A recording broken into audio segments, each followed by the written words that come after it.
représente le drapeau que nous venons de hisser? Le drapeau est un élément fédérateur. C'est le symbole de l'unité d'un peuple pour une cause, la cause nationale. Le drapeau nous rappelle chaque fois qu'avant toute chose, il y a la nation à défendre et à promouvoir. Le drapeau nous rappelle que les intérêts particuliers, les intérêts partisans doivent pouvoir se conjuguer avec l'intérêt général. À défaut, les intérêts particuliers doivent s'effacer pour que triomphe l'intérêt général et la cause nationale. J'ai l'habitude de dire que mieux vaut être pauvre dans un État riche et fort que riche dans un État pauvre et faible. Il y a eu des hommes riches et forts dans des pays pauvres ou faibles. Certains d'entre eux ont trouvé leurs limites. Il suffit de citer le cas du général Manuel Noriega, le tout-puissant président du Panama des années 1980. En décembre 1989, quand les Américains décidèrent de l'arrêter, ils allèrent le cueillir dans son palais. Sa fuite dans une enclave diplomatique ne fut pour lui qu'un répit de courte durée. Les Américains finirent par obtenir son extradition. De même, en Haïti, le général Raoul Cedras renversait le président Jean-Bertrand Aristide en 1994. Les Américains finirent par lui donner un ultimatum pour quitter le pouvoir. Face à son refus d'obtempérer, l'armée américaine le délogea de son palais. Il eut son salut en se réfugiant au Panama. Ces hommes forts et riches régnaient dans des États pauvres ou faibles. À l'inverse, des hommes, pas particulièrement riches, mais qui présidaient aux destinées d'États forts, ont pu faire face à toutes les tentatives de récupération ou de déstabilisation. Il suffit de citer le cas de Cuba, petit pays à quelques encablures des États-Unis, qui a su résister à tous les assauts des Américains. On peut citer aussi le cas du petit Nicaragua, qui a tenu tête à la toute-puissante Amérique dans les années 80. On pourrait citer aussi les cas du Venezuela, de Hugo Chavez à Nicolás Maduro, et de l'Iran qui, depuis la révolution islamiste de 1979, fait face avec succès à toutes les tentatives de déstabilisation.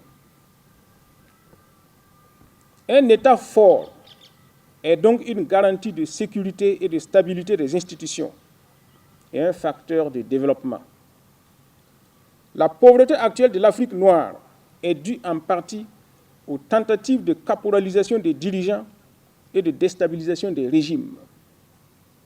On peut être d'accord que si la révolution de Thomas Sankara avait duré ne serait-ce qu'une dizaine d'années, le Burkina aurait pu être mis sur les rails du développement. Le Ghana, qui était un pays failli et sans perspective, a été mis sur les rails du développement grâce à la politique visionnaire du président Rawlings à travers la mise en place d'un État fort. Pour construire un État fort, il faudra être en mesure de déjouer les pièges conçus par les dominateurs pour faire de nos États des États faibles, malléables à souhait. Parmi ces pièges, il y en a 3 qu'il convient d'analyser. Ce sont le prétendu respect des droits de l'homme, le prétendu respect de la liberté d'expression et les institutions néocoloniales de nos États modernes. Il est évident que si les droits de l'homme étaient méconnus en Afrique, les Européens ne seraient pas venus trouver des royaumes et des sociétés organisées avec de brillantes civilisations. L'art africain précolonial a ébloui le colonisateur au point qu'il a pillé les œuvres d'art pour garnir ses musées et les salons des aristocrates et des bourgeois. Sans une organisation sociale élaborée dans le respect des droits de chaque catégorie sociale, un tel résultat n'aurait pu être atteint. De nos jours, les droits de l'homme sont un instrument de contrôle des sociétés du tiers-monde au service de l'Occident. Ils permettent à l'Occident d'avoir la garantie que ces valets locaux, dont certains sont directement financés par l'Occident, d'autres indirectement par des procédures détournées, auront toutes les latitudes pour mener dans nos pays leurs activités subversives à son profit.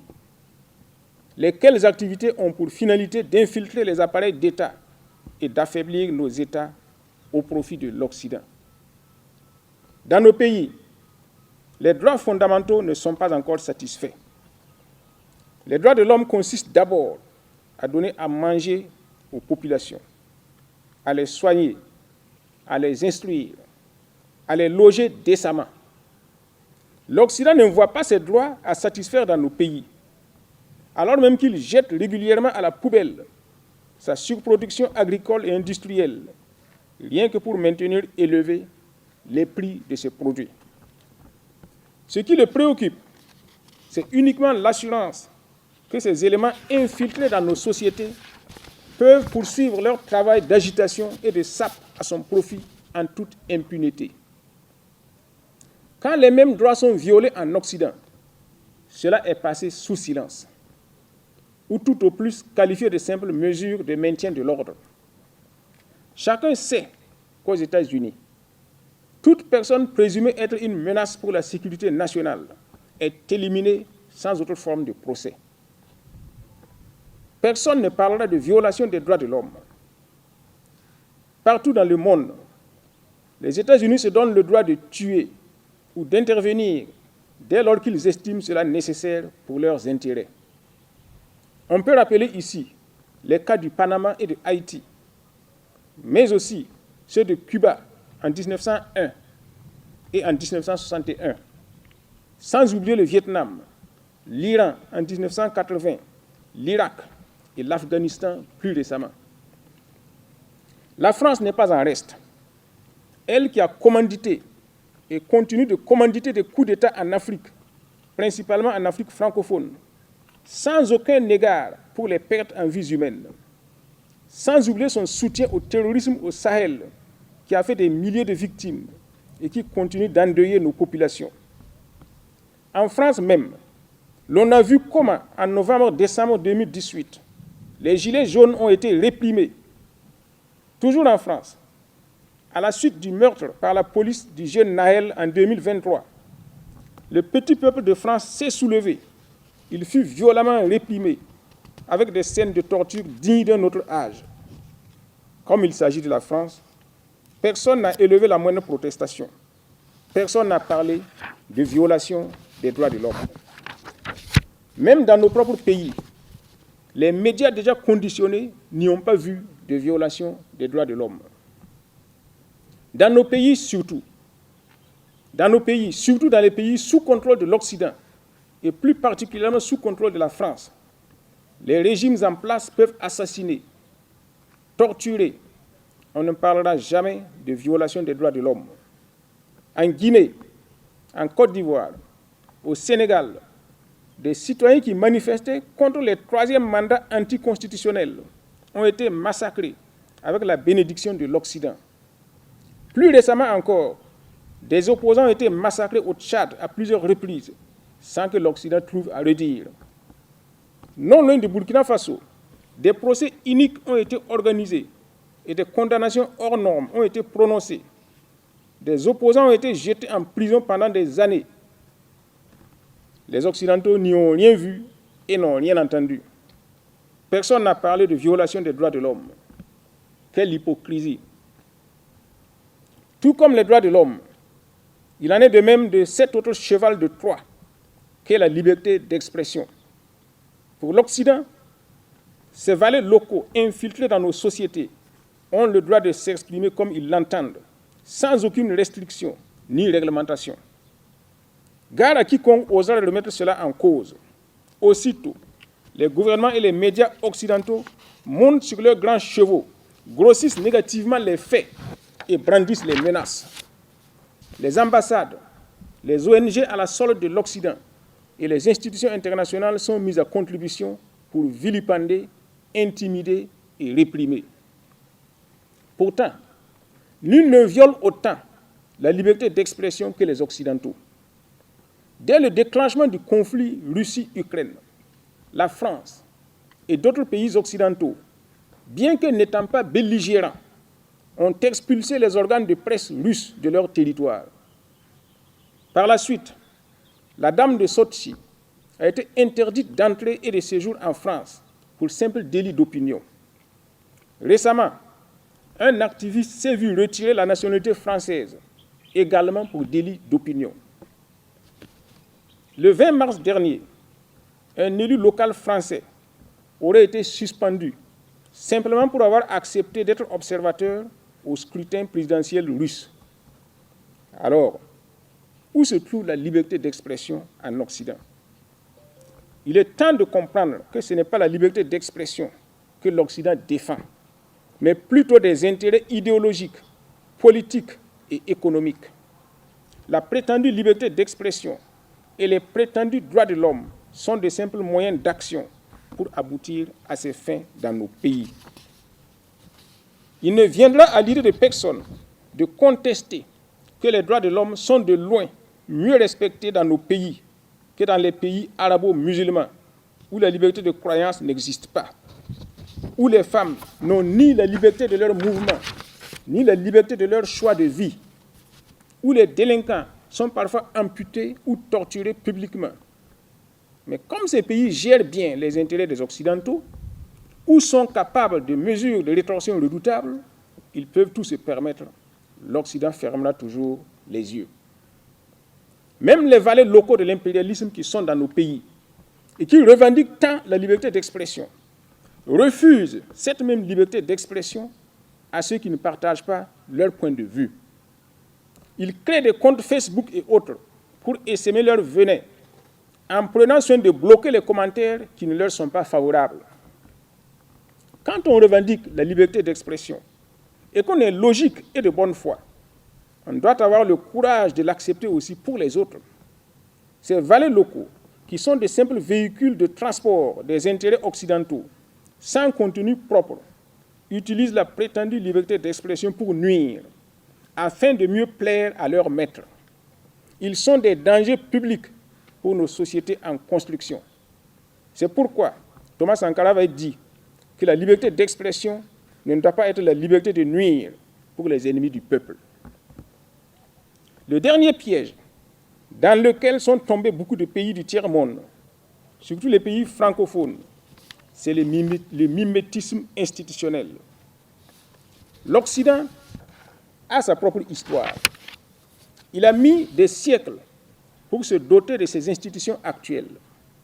Faisant fi de notre histoire à nous, il tient à nous imposer sur le champ les mêmes institutions, tout en sachant que nous n'avons ni la même histoire, ni la même culture, ni les mêmes aspirations. Ces institutions qui nous sont appliquées comme des corsets sont des moyens par lesquels l'Occident nous tient en laisse, comme le maître tient son chien. Par ces moyens, les Occidentaux ont le contrôle de nos États et de nos sociétés, car pour la réglementation et l'évolution de ces institutions, il faudra chaque fois se référer à leur histoire, à leur présent, à leurs instructions et nous accorder avec eux. Nous ne devons plus être dupes. Droits de l'homme, liberté d'expression et mimétisme institutionnel sont des produits fabriqués en Occident et destinés à la consommation des peuples dominés. Nos sociétés connaissaient les droits de l'homme et la liberté d'expression qui étaient réglementés en fonction des besoins de la société.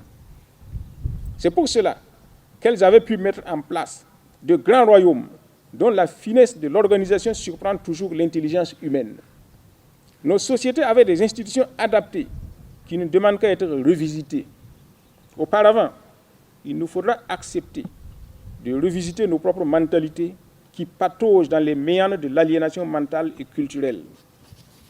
Pour construire des États forts, à même d'assumer la stabilité des institutions, le respect de la souveraineté et d'enclencher le processus de développement, il nous revient de savoir détecter les pièges par lesquels on nous maintient dans la soumission et l'aliénation.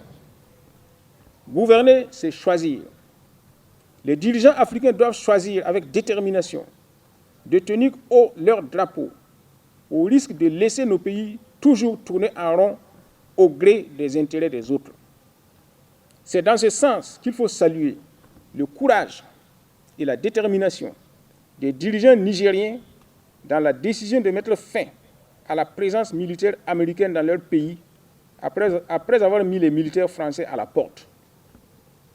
Il nous faut donc, en Afrique, mettre en place des États forts à même de défendre l'intégrité territoriale des États, la souveraineté des États et les orientations de développement élaborées par nos États. Voilà ce que le drapeau doit représenter pour nous. Nous devons prendre conscience qu'il n'y a pas de destin individuel prospère et permanent dans un État faible, désarticulé et sans repère. Seule l'union autour des valeurs du drapeau peut garantir la sécurité, la prospérité et l'émancipation de chaque citoyen et de tous les citoyens. Pour la patrie, nous vaincrons. Sobre Web TV, la Web TV au-delà de vos attentes.